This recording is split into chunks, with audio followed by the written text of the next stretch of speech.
الحمد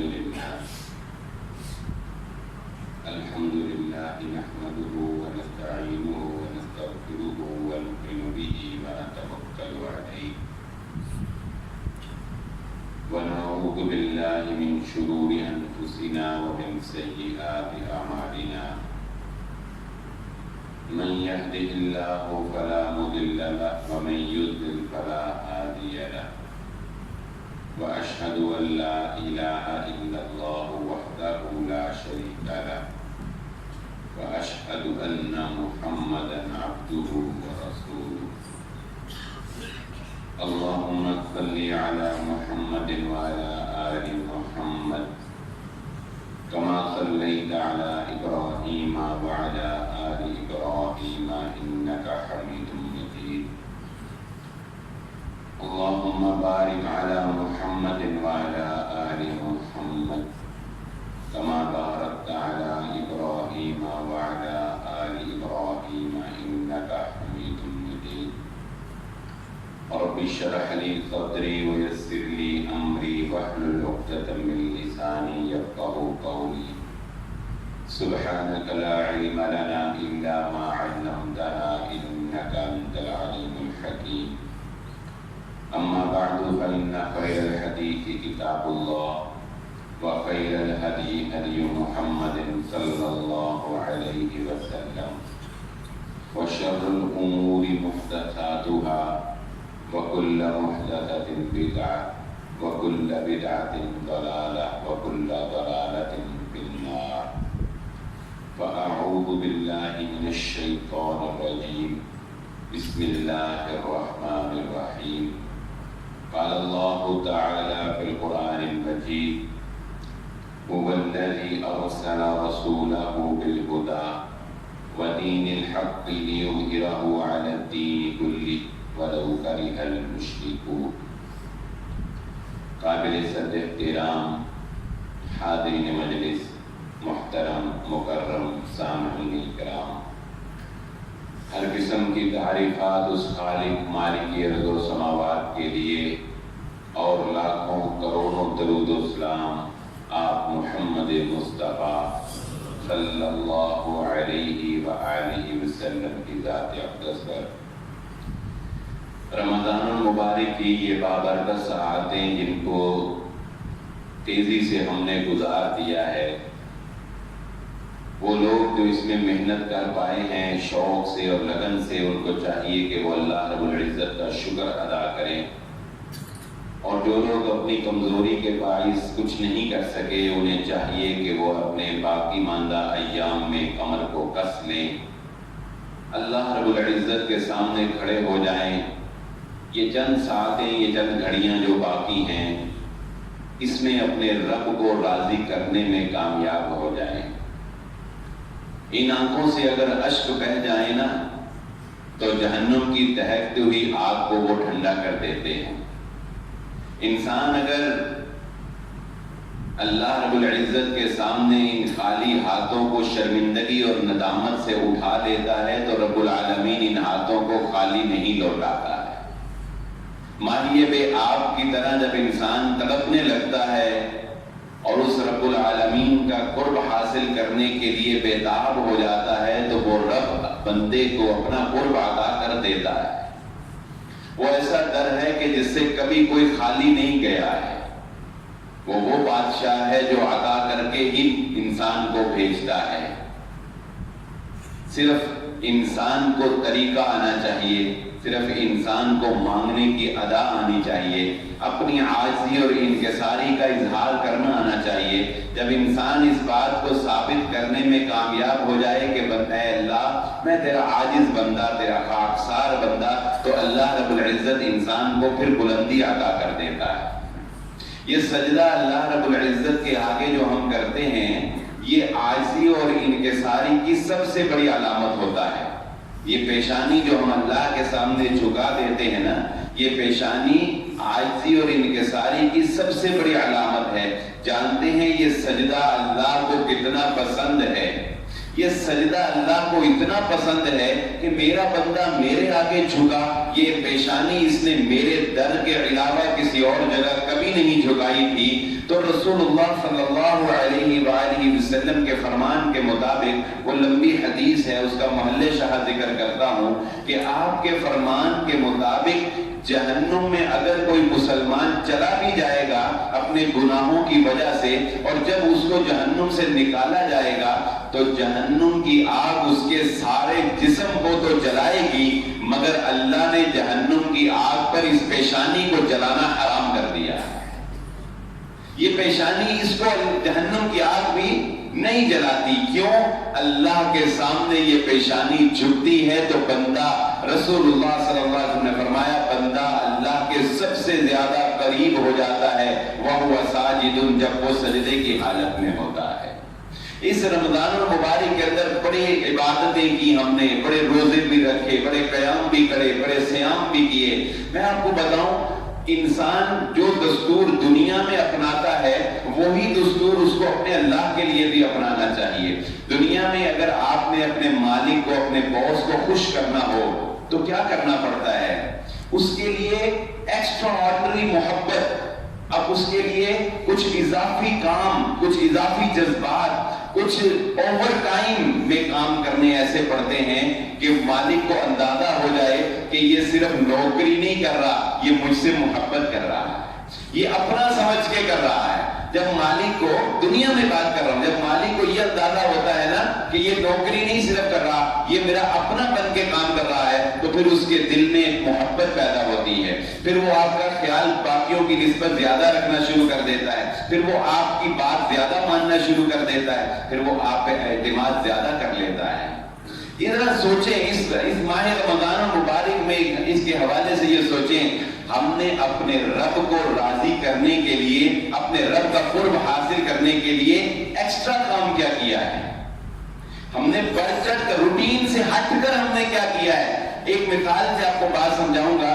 جب انسان روٹین سے ہٹ کے کوئی کام کرتا ہے، پھر انسان جب اللہ کو پکارتا ہے، پھر اللہ بندے کی مان لیتا ہے، پھر بندے کو اللہ مستجاب الدعوات بنا دیتا ہے، یعنی جس کی دعائیں قبول ہونے لگ جاتی ہیں. لیکن کچھ کرنا پڑے گا.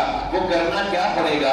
رسول اللہ صلی اللہ علیہ وآلہ وسلم نے ارشاد فرمایا، بنی اسرائیل کے 3 اشخاص تھے، وہ تینوں دوست سفر پر نکلے، اور سفر پر جاتے ہوئے راستے میں طوفان آ گیا.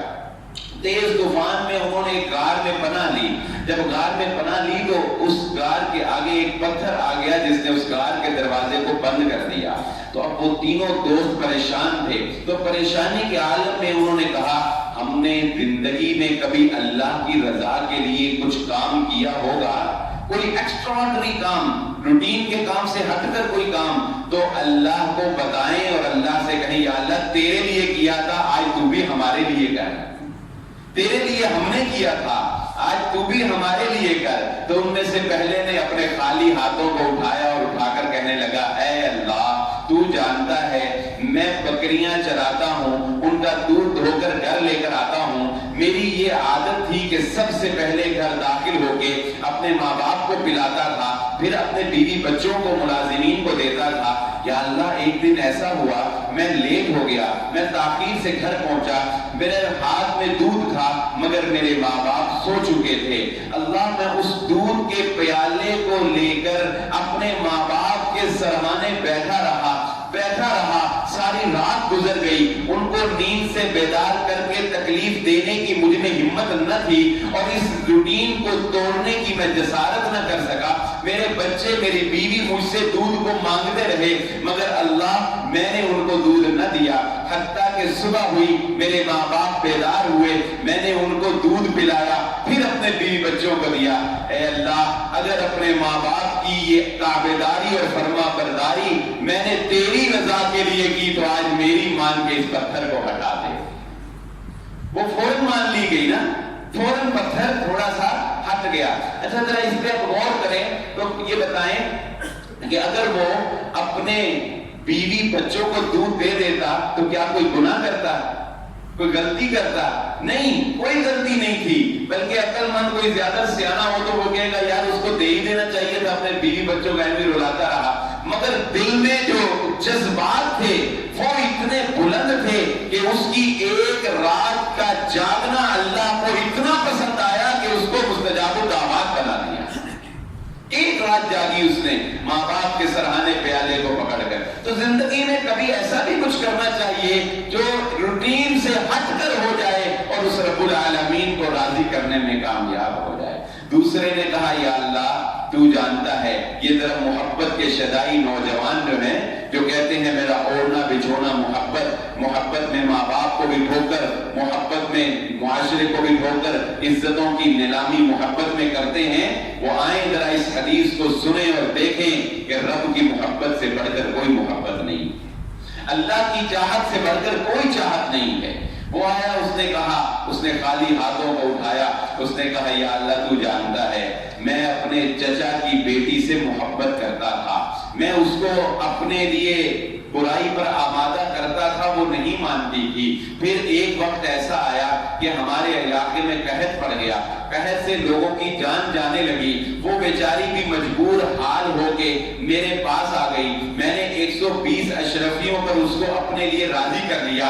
پھر وہ 4 دیواری بند کمرے میں میرے بستر پر موجود تھی. اے اللہ میں اس پر طاقت رکھ چکا تھا, میں اس پر دسترس حاصل کر چکا تھا, میں شیطان کی تمنا اور اپنی حفظ اور طمع اور لالچ اور خواہش نفس کو پورا کرنے کے اوپر مکمل قادر تھا. پھر جب میں اس کے قریب جانے لگا اس کی آنکھوں سے اشک بہنے لگے. میں نے پوچھا یہ کیا ہے؟ اس نے کہا یہ آنسو میری بے بسی کا ثبوت ہے, یہ آنسو میری محتاجی, یہ آنسو میری مجبوری کا ثبوت ہے. میں یہ گناہ نہیں کرنا چاہتی مگر میں مجبور ہو گئی ہوں کہ میں اس قحط کے ہاتھوں تیرے سامنے آ کر جھک گئی ہوں. کہا اللہ میں اس وقت اس سے طاقت رکھتا تھا, مجھے تو یاد آ گیا, مجھے تو یاد آ گیا, میں نے تیرے خوف میں اس کو آزاد کر دیا, وہ 120 اشرفیاں بھی اس کو دے دی.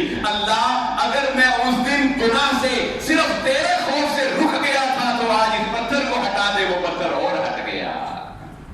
کبھی زندگی میں اس کے خوف سے کسی کو معاف کیا ہو, کبھی زندگی میں اس کے خوف سے کسی گناہ سے توبہ کی ہو, کبھی زندگی میں اس کے خوف سے گناہ پر دسترس حاصل کرنے کے بعد اس کو چھوڑا ہونا, اللہ کی قسم وہ لذت ملے گی اس گناہ میں, وہ رب تمہیں وہ قرب عطا کرے گا, تم ہاتھ اٹھاؤ گے وہ قبول کرتا چلا جائے گا, وہ بھی قبول ہو گئی. پھر تیسرے نے کہا یا اللہ میں تو بڑا گناہگار, لیکن ایک دفعہ میرے پاس مزدوروں نے مزدوری کی, میں نے اپنا کوئی کام مزدوری پہ کروایا تو ان میں سے ایک مزدور اپنی مزدوری لیے بغیر چلا گیا. میں نے اس کی مزدوری سے ایک بکری خریدی, اس بکری سے آگے بچے ہوئے, میں ان کی پرورش کرتا رہا, میں ان کو پالتا رہا. یہ مفت میں خدمت خلق ہو رہی ہے, یہ اس کا کوئی معاوضہ نہیں لیا جا رہا. تو وہ بکریاں بڑھتی بڑھتی ایک ریوڑ بن گیا. پھر کچھ سالوں کے بعد وہ مزدور میرے پاس آیا اور مجھے آ کر کہنے لگا کہ کچھ سال پہلے میں اپنی مزدوری تیرے پاس چھوڑ گیا تھا, لا میری مزدوری آج ضرورت ہے واپس کر دے. میں نے اس کو کہا یہ بکریوں کا ریوڑ یہ تیری مزدوری ہے. اچھا بتائیں اگر وہ اس کو 1000 روپیہ مزدوری تھی, وہ اگر 1000 روپیہ بھی دے دیتا تو بتائیں کچھ غلط تھا یا اس نے اس کا کوئی حق مارا تھا؟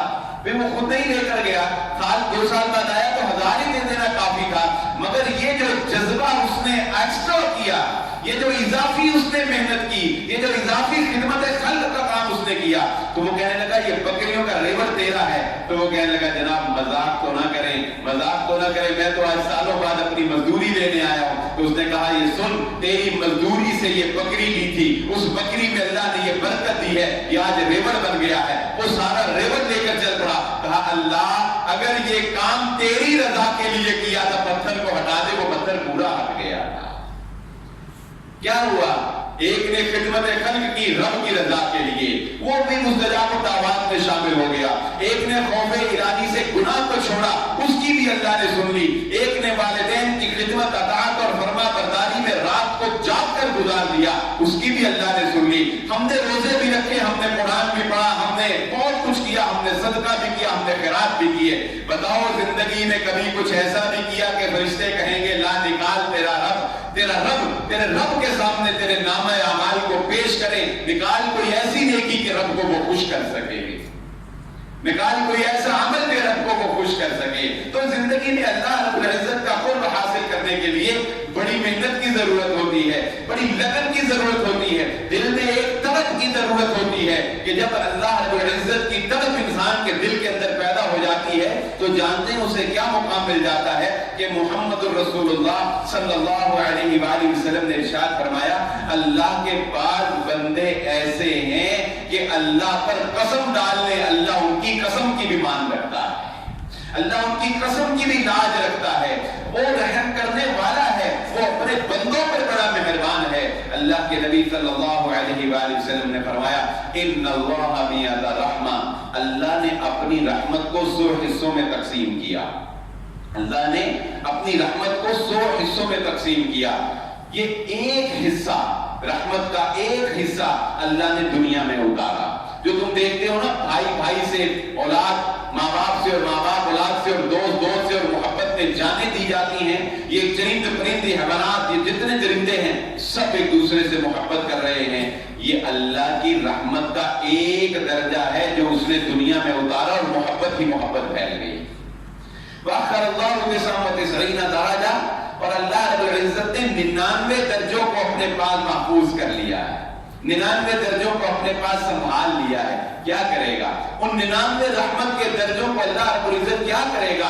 فرمایا رسول اللہ صلی اللہ علیہ وآلہ وسلم نے اللہ ان 99 درجوں کو قیامت والے دن اپنے بندے کی بخشش کے لیے استعمال فرمائے گا۔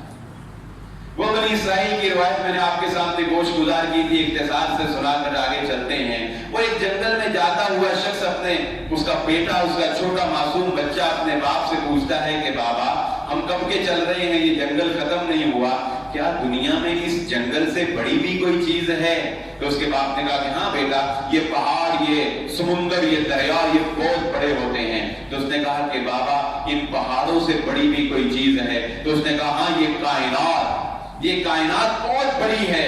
اس نے کہا بابا اس کائنات سے بڑی بھی کوئی چیز ہے؟ تو اس نے کہا ہاں یہ آسمان، جس نے اس پوری کائنات کو اپنی لپیٹ میں لے رکھا ہے، یہ آسمان اس کائنات سے بھی بڑا ہے۔ پھر اس نے معصومیت سے سوال کیا کہ بابا اس آسمان سے بڑی بھی کوئی چیز ہے؟ تو اس کو اپنا ماضی یاد آنے لگا، اس کو اپنے ماضی کے اعمال، کرتوت، وہ ظلم اور زیادتیاں جو وہ کرتا رہا تھا وہ یاد آنے لگے۔ تو اس نے کہا کہ بیٹا تیرے باپ کے گناہ اس آسمان سے بھی بڑے ہیں، تیرا باپ بڑا گناہگار ہے، اتنے گناہ کیے ہیں کہ آسمان چھوٹا پڑ جائے گا۔ بچے نے پھر معصومیت سے پوچھا کہ بابا اس تیرے گناہوں سے بڑی بھی کوئی چیز ہے؟ تیرے گناہوں سے بڑی بھی کوئی چیز ہے؟ تو پھر اس کے چہرے کے اوپر مسکراہٹ آئی اور اس نے کہا کہ ہاں میرے گناہوں سے بڑی میرے رب کی رحمت ہے۔ گناہ جتنے بھی بڑے ہوں رب کی رحمت سے بڑے ہو سکتے نہیں۔ یا ابن آدم لو بلغت ذنوبک عنان السماء، اے ابن آدم اتنے گناہ کیے ہو نا تو نے کہ زمین و آسمان کے خلا کو اپنے گناہوں سے بھر دے، میرے ساتھ شرک نہ کیا ہو، شرک برداشت نہیں، شرک نہ کیا ہو، ان خالی ہاتھوں کو اٹھا کر مجھ سے معافی مانگ لے، میں سارے معاف کر دوں، مجھے پرواہ ہی کوئی۔ اچھا ایک اور بات بتاتا ہوں آپ کو، توبہ کی شرائط میں سے یہ شرط تو ہے کہ انسان ہاتھ اٹھا کر اللہ سے معافی مانگے، لیکن وہ ذات ان اللہ علیم بذات الصدور، وہ ہمارے سینوں کے رازوں کو جانتا ہے، وہ ہاتھ اٹھائے بغیر بھی معاف کر دیتا ہے۔ وہ انسان ہاتھ نہ بھی اٹھائے نا وہ تب بھی معاف کر دے۔ وہ صرف کیا چاہتا ہے؟ وہ صرف یہ چاہتا ہے میرے بندے میں احساس جرم پیدا ہو جائے، میرے بندے کو پتہ چل جائے میں نے رب کی نافرمانی کی ہے، میں نے غلطی کی ہے، اس کو احساس جرم ہو جائے، ندامت ہو جائے، یہ پیشانی، یہ سر جھک جائے شرمندگی سے۔ یہ عقل مجھے پسند نہیں ہے، اللہ کو یہ عقل پسند نہیں ہے، اللہ کو عاجزی اور جھک جانا پسند ہے۔ جو جھک جاتا ہے اللہ بغیر ہاتھ اٹھائے معاف کر دیتا ہے۔ میں اپنی بات کو مدلل کر دیتا ہوں، وہ مشہور روایت آپ نے سنی ہوگی، رسول اللہ صلی اللہ علیہ وآلہ وسلم نے فرمایا ایک شخص تھا بنی اسرائیل کا، اس نے 99 قتل کیے۔ اس نے ایک راہب کو پوچھا میرے لیے کوئی معافی شافی؟ اس نے کہا کوئی نہیں۔ اس نے کہا چل 100 تجھ پہ پورے کیے۔ پھر کسی سیانے عالم کے پاس گیا، اس نے کہا فلاں نیکوں کی بستی کی طرف چلا جا، فلاں نیکوکاروں کی بستی کی طرف چل پڑا۔ میرے